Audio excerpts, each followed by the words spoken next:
Before computers were invented, most if not all data were stored on paper, in different folders,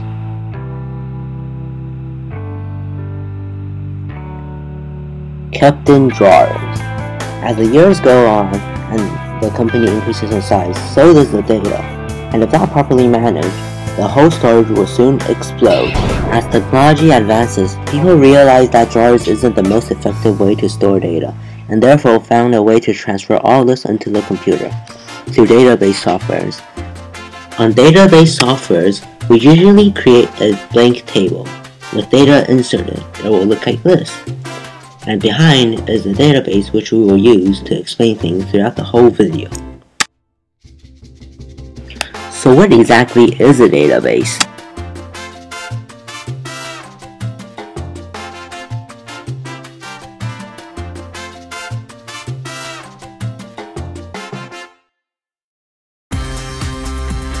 Alright, before I forget, we mentioned the term table before. So what is it? No, it's definitely not the table that we usually do in our daily things, for example, reading, writing, or eating. But actually, in real life, you might think of it as a folder, storing all the paper about a certain topic. For example, employee information. On the computer, it looks like this. The whole file containing all information on a certain topic. For example, again, employee information. Let's say the store happens to be in one manager's office, storing information about his employees, trucks, and of course, their sales. All of this will be recorded on paper, seemingly one sheet per person. In a database, these sheets of paper about different people are known as many records. On paper, all the data wouldn't make any sense without titles or categories in which they go under. This is the same on computers as well. However, on computers, these categories are known as fields. On the computer, the field goes up and down, whereas the record goes from left to right.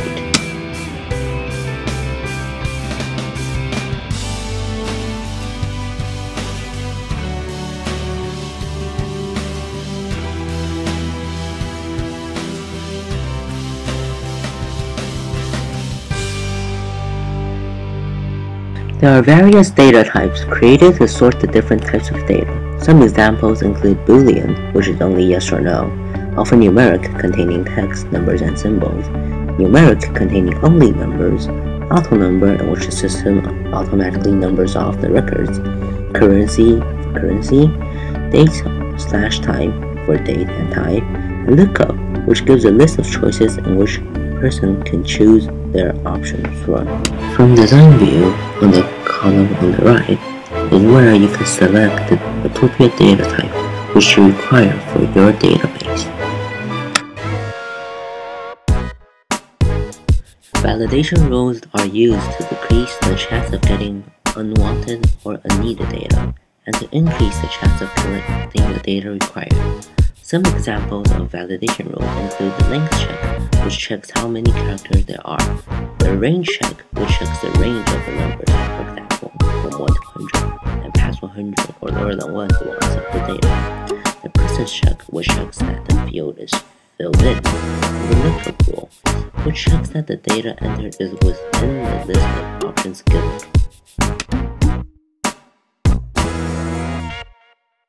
From design view, you can also add validation rules which you may wish for your database to have, and they can be added through this small row highlighted over here. On databases, there is also the sort function, which orders the records through ascending or descending order according to a specific field. On databases, it can be accessed by selecting a whole field and clicking on the sort button and selecting ascending or descending.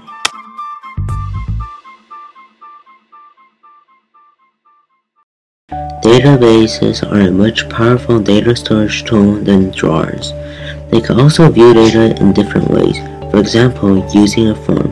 Instead of left to right, which can be very annoying for many people, the data in a form is viewed from top to bottom, making viewing and inserting data much more organized and comfortable.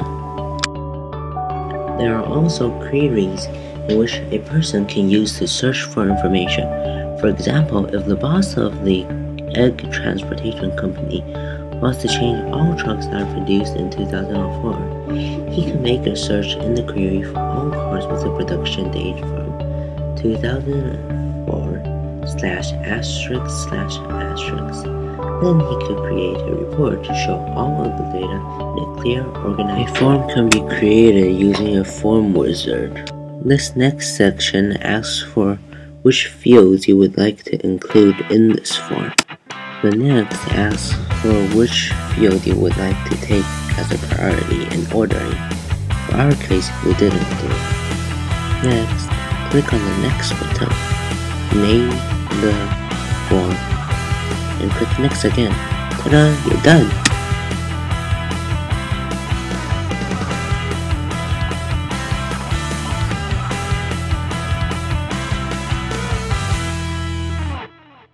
A query can be created using Query Wizard.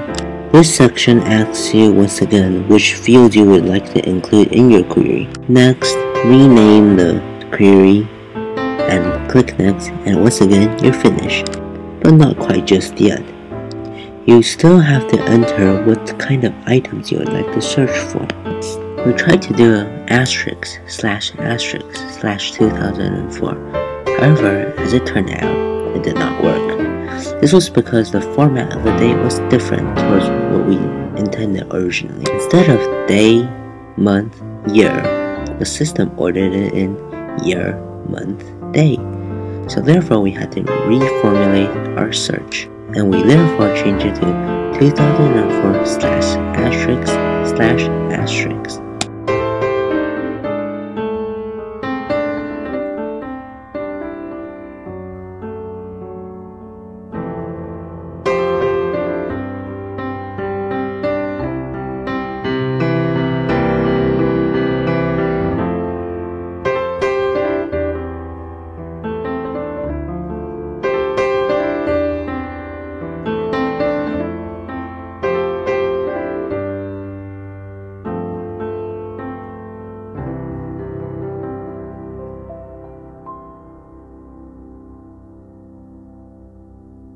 A report can be created using a report wizard. Once again, you have to select the source of your fields and which fields you would like from that source. In this case, we chose the query and chose to include all fields. Afterwards, it once again asks you according to which field would you like to prioritize them. We also chose not to prioritize them and went on renaming. After it is renamed, click next and you're finished again. However, it is advisable to edit the report as the report isn't necessarily in its best format. As you might have realized previously, in the query we use the asterisk sign, or if you prefer, the star sign. It is known as a wildcard.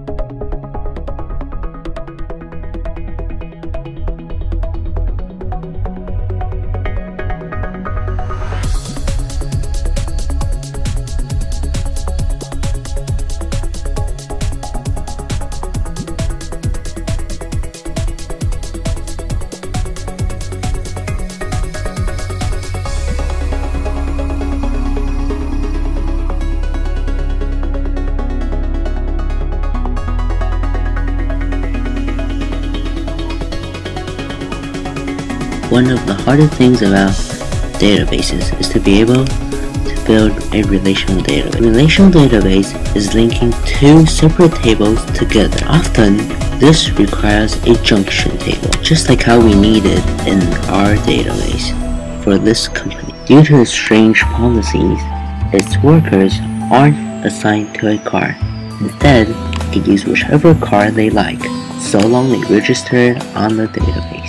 Therefore, there are many employees which can use many different cars. This is known as a many-to-many relationship, which cannot exist The reason for them not being able to exist is that they'll be very, very problematic, and the database, just like I mentioned before, will go very big. For example, by simply wanting to track down which employee used which car on which date, there will be one new field created on each day, thus meaning 365 new fields are created over a year.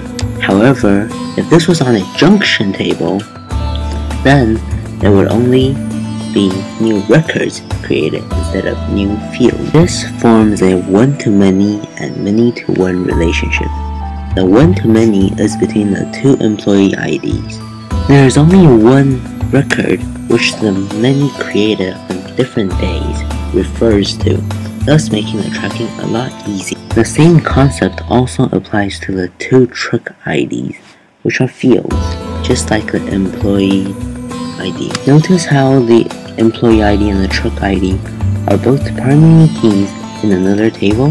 These primary keys, which show up in other tables, are known as foreign keys. This is because they are primary keys in a foreign place. Previously, I have also mentioned many-to-many and one-to-many relationships. This is known as referential integrity. This is used to describe the relationships between two fields from two different tables. There is the one-to-one relationship, when every record in table A matches only one record in table B. There is also the one-to-many relationship, which is when each record in table A can match more than one record in table B. And there is also the problematic many-to-many relationship, which is when any record in table N can match more than one record in table B. After listening to so much theory, I think it's only fair that I teach you how to make the relationships. Firstly, go under Database Tools. Next, select Relationships. Then make sure that you've opened all the tables that you need to create the relationships on. Next, click on Edit Relationships. Next, select the two tables which you wish to create a relationship upon, and then select the two fields which you wish to build this mean to store information.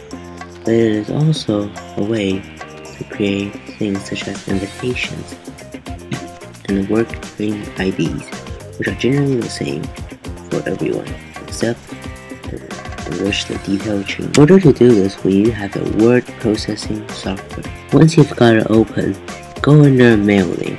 There you'll find Mail Merge. Click on it and select the last option. You will find that a box has appeared on the right side, just like it shows on the screen. In order for this to work, you must have data, and this you get it through a database. So therefore, you go and search for your database inside the computer. Afterwards, you also select a table which you hope to get your information from. Next, by clicking on other options, you will find that you can now insert the field titles onto different lines. By doing so, the database automatically inputs the information on each record into the specified places. Ta-da! This is how it works.